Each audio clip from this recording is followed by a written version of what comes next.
के युग सभी संत समाज में चरण कमलों में सिर झुका के 3 बार बंदी करता हूँ। बोलिए श्री सदगुरुदेव की। सदगुरु श्री कबीर साहब जी महाविवेकी, सत्य बोध दाता, पक्षपात से रहित, पवित्र हृदय वाले संत हुए। सबको भव से छुड़ाने का ही सदगुरुदेव ने उपदेश दिया।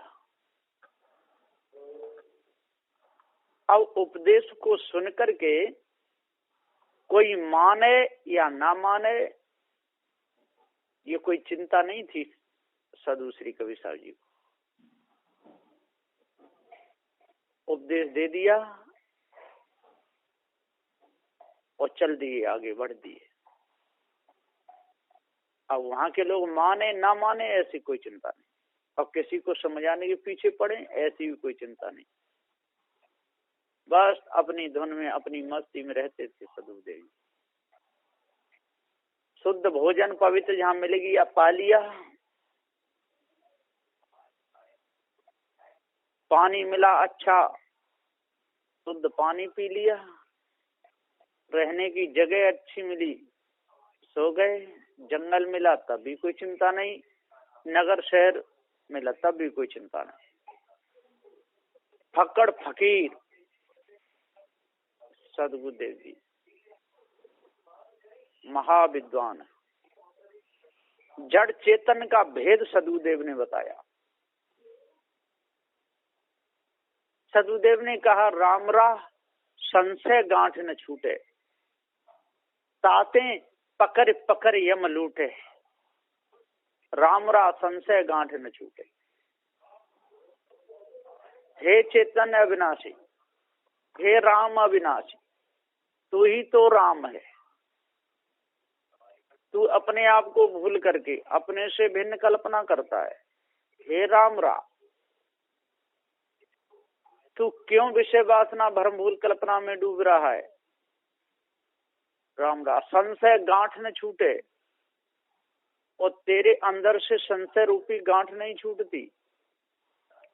तेरे अंदर संशय बहुत है, संशय में तू बहुत परेशान हो रहा है, धोखे में डूब रहा है, संशय में फंसा हुआ है कि कोई ईश्वर परमात्मा हमारा भला करेगा। जब तू पुरुषार्थ नहीं करेगा, अच्छे काम नहीं करेगा, तो तेरा कौन भला करेगा? कोई भला करने वाला नहीं। और यदि अच्छे तू कर्म करेगा तो किसी पे भला करवाने की जरूरत नहीं है, तो भला होगा ही होगा। और तू राम नाम की माला फेरता रहे, कृष्ण नाम की माला फेरता रहे और अच्छे कर्म मत करे, तो तेरा भला कभी नहीं होगा। किसी प्रकार से चलनी में और भैंस को दूता रहे, काटता रहे, एक बूंद भी दूध तुझे पीने के लिए नहीं मिलेगा। और अपने कर्मों को यदि सुधारेगा, कर्म अच्छे रखेगा, पवित्र रखेगा, तो किसी के नाम की माला फेरे या मत फेरे, नाम ले या मत ले, तेरा कभी बुरा नहीं होगा। तो राम राम संशय गांठ न छूटे। तेरे अंदर संशय लगी हुई है, कोई देवता है, ये शराब पीता है, ये मांस खाता है, इसको बलि देना है, ये करना है, पूजा करनी है, कुलदेवी की पूजा करनी है, खामिनी वाली माता की पूजा करनी है, चामुंडा की पूजा करनी है, चौंडरी वाली माता की पूजा करनी है, नगरकोट वाली माता की पूजा करनी है, शीतला माता की पूजा करनी है, नगरसेन मलामनी की पूजा करनी है, मियाँ जैनका की पूजा करनी है। जन कितनी पूजाओं में तू अंधा हो रहा है, ये संशय लगी हुई है। और जिस दिन ये संशय तेरी मिट जाएगी तब तू मनुष्य बनेगा। और जब तक संशय को दूर नहीं करेगा, संशय ने सारा संसार का खंडन कर दिया, संशय का खंडन कोई नहीं कर पाया। संशय सब जग खंडिया, संशय खंडे न कोई। संशय ने बड़े बड़े ऋषि, बड़े बड़े मुनि, बड़े बड़े महात्मा, बड़े बड़े ब्रह्मचारी धराशायी कर दिए। संशय सब जग खंडिया, संशय खंडे न कोई, लेकिन संशय का खंडन कोई नहीं कर पाए, संशय को कोई नहीं त्याग पाए। ब्रह्मा विष्णु महेश जैसे नहीं त्याग पाए, तो और कौन त्यागेगा? बड़े बड़े ऋषि बह गए, चमन ऋषि जैसे बह गए, विश्वामित्र जैसे, वशिष्ठ जैसे, ये सब चले गए, श्रृंगी ऋषि जैसे कहाँ बचे, चले गए विषय वासना भ्रम भूल कल्पना में। तो रामरा संशय गांठ न छूटे, जब तक संशय रूपी गांठ नहीं छूटेगी तब तक आप किसी भी इष्ट को मानते रहो, आपका कोई भला नहीं होगा और भला करेगा भी नहीं वो।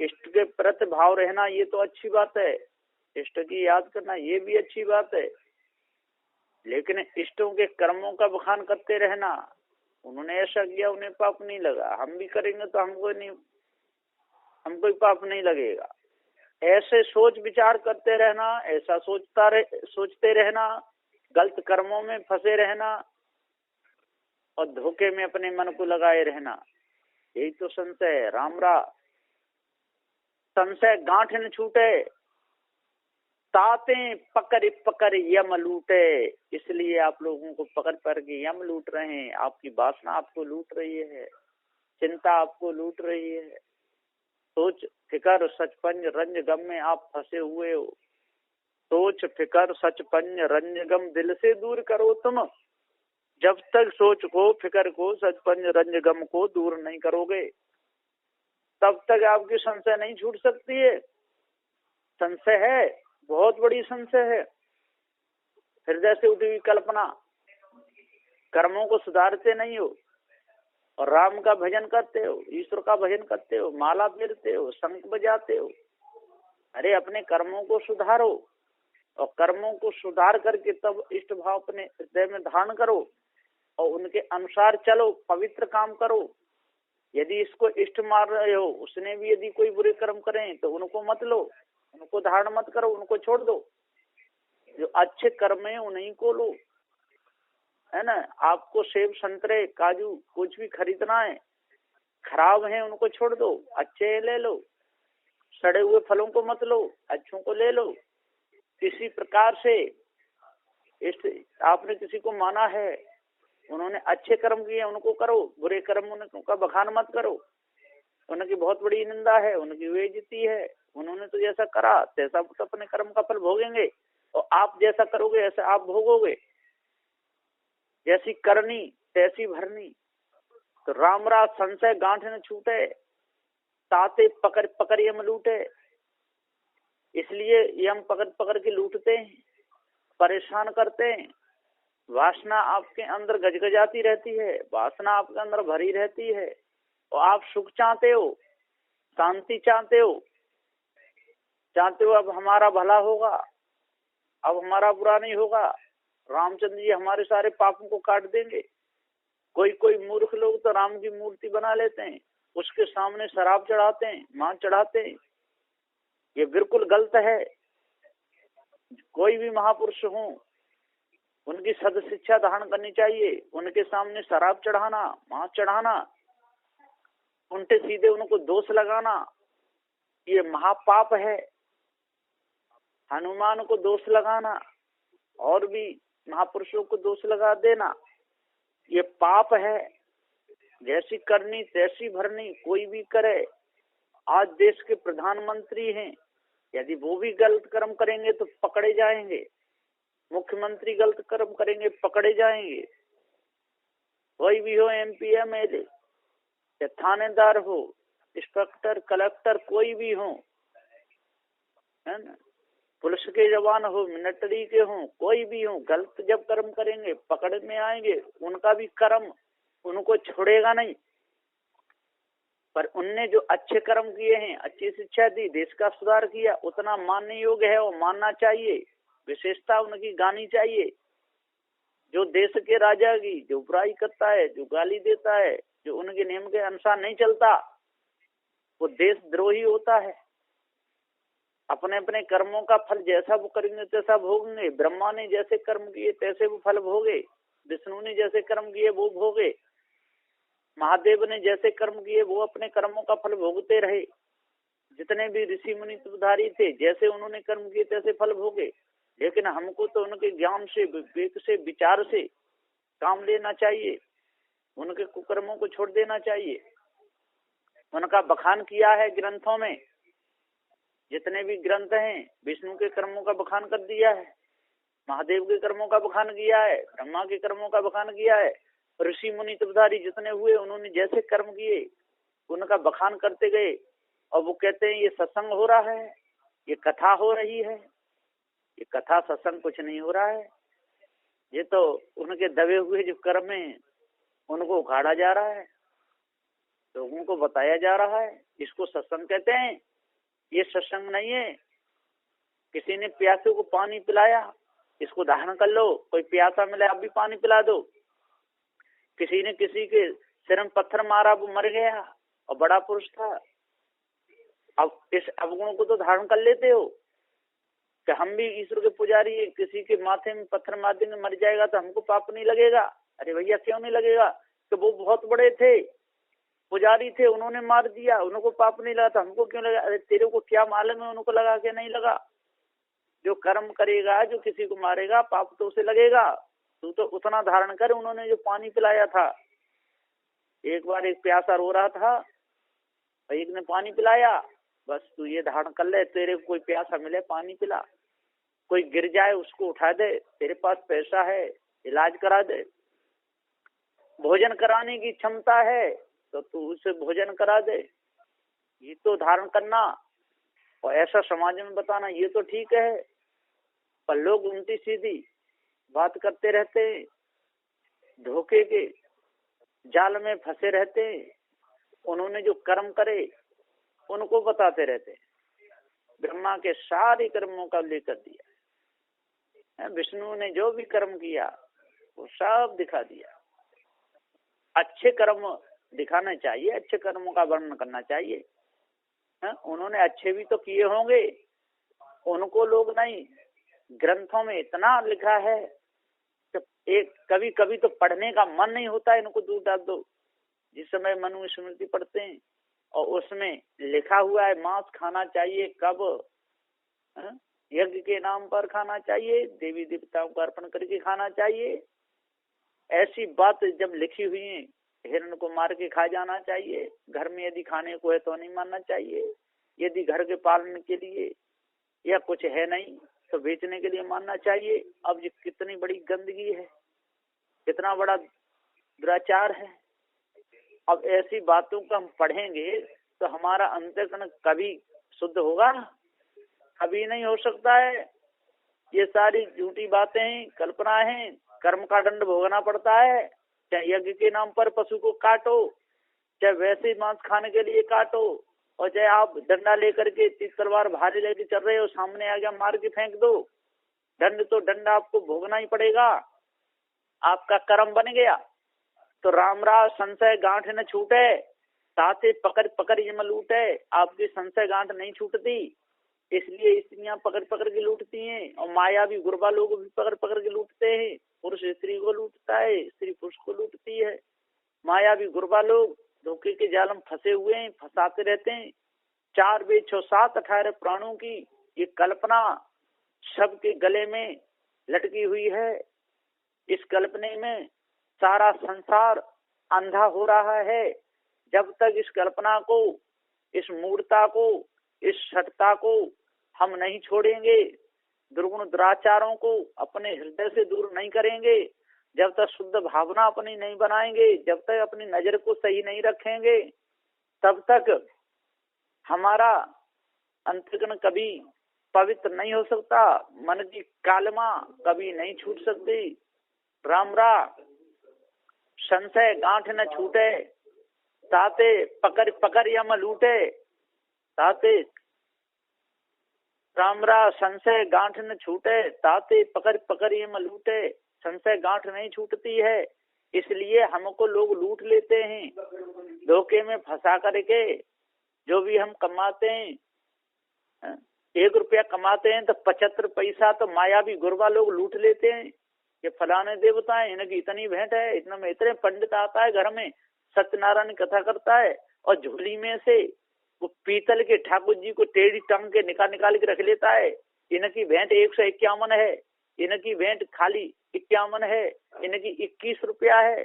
और कोई बहुत गरीब है, हम तो गरीब हैं, हम कहाँ से लाएंगे? तो कोई बात नहीं, 11 रुपया में काम चल जाएगा। तो 11 रुपया ना हो तो फिर 5.25 रुपया रख देना, और 5.25 रुपया नहीं हो तो 1.25 रुपया रख देना। अरे कुछ नहीं तो 4 आना तो चढ़ा भले आदमी। इस प्रकार से कुछ न कुछ लूट के ही ले जाएंगे। तो राम राज संशय गांठ न छूटे। और जब तक ये ईश ब्रह्म परमात्मा देवी देवता भूत चुड़ैल तंत्र मंत्र जादू टोना हवन होम जिससे हम न्यारे नहीं होंगे, इस संशय को नहीं छोड़ेंगे, तब तक हमको यम लोग लूटते ही रहेंगे और हम राम का भी भजन करते रहेंगे और उन्होंने जो कर्म किए उनका भी बखान करते रहेंगे, श्याम का भजन करते रहेंगे और खूब हंस हंस के उनकी लीला आते हैं। मक्खन चुरा ले गया, कदम के पेड़ पर चढ़ गया, कपड़े लेकर के नगीन गोपिका निकल करके कितनी मौज आती है उनको ऐसी बातों कहने में, और उनका भजन भी करते हैं। इसलिए उन्होंने जो अच्छे कर्म किए, उन्होंने जो पवित्र कर्म किए, उन्होंने जो अच्छे कर्म किए, उन कर्मों को धारण करना चाहिए, नहीं तो धोखे में जीवन चला जाएगा। राम रा संशय गांठ न छूटे, ताते पकड़ पकड़ यम लूटे। वही कुलीन मिस्कीन कहावे, तू योगी सन्यासी। वही कुलीन, कितने अच्छे कुल में तेरा जन्म हुआ, मनुष्य जन्म में आ गया, और मिस्कीन कहावे गरीब बनता है, लाचार बनता है, हीन दीन गरीब बन करके अपने हाथों से बनाई हुई मूर्तियों के सामने तू सिर पटकता है, चेतन पूजा नहीं करता, सत्यवादी गुरु की बात नहीं मानता, पारखी सदगुरु उपदेश देते हैं उनसे दूर रहता है, धोखे में अपना समय बिताता रहता है। तो राम रा संशय गांठ न छूटे, ताते पकड़ पकड़ यम लूटे। कोई कुलीन मिस्कीन कहावे, तू योगी सन्यासी। कहीं तू योगी बन जाता है, कहीं सन्यासी बन जाता है, कहीं अघोरी बन जाता है, कहीं पागल बन जाता है, कभी नंग धन ढूंढता है, कभी गुफाओं में जाकर के भजन करता है, कभी तंत्र मंत्र जादू टोना में फंस जाता है। तू ही तो डोलता है, तू योगी सन्यासी। कोई कुलीन मिस्कीन कहावे, तू योगी सन्यासी। ज्ञानी गुनी सूर कविदाता, ये मत इन्होंने नासी। तू ज्ञानी बना, तू सूर बना, ज्ञानी गुनी तू गुनी बना, सूर कवि बना। तू दाता दानी बन गया, लेकिन अपने आप को नहीं जान पाया। ज्ञानी गुनी सूर कविदाता, ये मत इन्होंने नासी, लेकिन उनके मन से ये भ्रम नहीं निकला। इस ब्रह्म परमात्मा देवी देवता धोखे का भ्रम नहीं निकला, धोखे में ही फंसे रहे, तंत्र मंत्र जादू टोना में फंसे रहे, काट काट के मेढ़े बकरों को चढ़ाते रहे, हत्या करते रहे, खून बहाते रहे, शराब पीते रहे, नंगन दूनते रहे, दाढ़ी बढ़ाते रहे, लेकिन उनके अंदर से ये संशय नहीं मिटी। यदि संशय मिट जाती तो ये सदा सदा के लिए निहाल हो जाता, पवित्र हो जाता, जड़ चेतन का भेद समझ में आ जाता, अपने आप को जान जाता। तो राम राज संशय गांठ न छूटे, ताते पकड़ पकड़ यम लूटे। कोई कुलीन मिस्कीन कहावे, तू योगी सन्यासी। ज्ञानी गुनी सूर कविदाता, ये मत इन्होंने नासी। यदि उनकी मत नाश हो जाता, ये धोखा यदि निकल जाता, ज्ञानी गुनी सूर कविदाता, ये मत इन्होंने नासी। तो सदुदेव जी यहाँ पुकार के और समझाते हुए कहते हैं कि हे भाई ज्ञानियों, हे विद्वानों, 4 वेद 6 7 18 पुराणों के ज्ञाता हो, जपी तपी सन्यासी हो, अपने आप को देखो, जिनको आप इष्ट मान रहे हो उनकी पूजा करो, उनके जो आचरण अच्छे थे उनको धारण करो, लेकिन आज जो जिंदा हैं उस जगह पर उनकी आरती पूजा करो। जिनका शरीर छूट गया तो मूर्ति की पूजा करने से कोई लाभ नहीं है, चित्र की पूजा करने से कोई लाभ नहीं है ना। जो जिंदा हैं, जो उपदेश दे रहे हैं, जो संत गुरु जी हैं, उनकी बात मानो, उनकी पूजा करो, समय पर दिलाओ, उनके सारा उनका कहना मानो, उनकी व्यवस्था पूरी करो, समय पर भोजन बनाओ, भोजन दो, और सेवा में हर समय उनके लगो। यदि कोई बात समझ में नहीं आवे, यदि कोई संशय हो तो उनके सामने हाथ जोड़ करके, उकड़ू बैठ करके, पैर छू करके अपनी संशय को मिटा लो, और आप मूर्ति पूजा करोगे, उसे पूजते रहोगे। आपके अंदर कोई संशय है, कुछ पूछना है, तो वह मूर्ति जरूर आपको कभी बताएगी, कभी नहीं बता सकती। तो इष्ट भाव मानना ठीक है, उनके जो उनके अच्छे कर्म थे उनको धारण करना ठीक है, पर उनके जीवन में कोई कमियां आई, भूलवश भी कोई कर्म हो गया, उसकी याद करते रहते हो, उसका बखान करते रहते हो, उनको ग्रंथों में लिख देते हो, उनकी बेइज्जती करते हो, उनका अपमान करते हो। ऐसा नहीं करना चाहिए। शुद्ध साफ रहनी बनानी चाहिए, अष्ट महासतों को धारण करना चाहिए, तब पूर्ण शांति मिलेगी। नहीं तो मिथ्या धोखे में जीवन चला जाएगा, आपको कुछ नहीं मिलेगा। बस इन्हीं वचनों के साथ में मैं अपनी वाणी को विराम देता हूँ। बोलिए श्री सद्गुरुदेव की जय।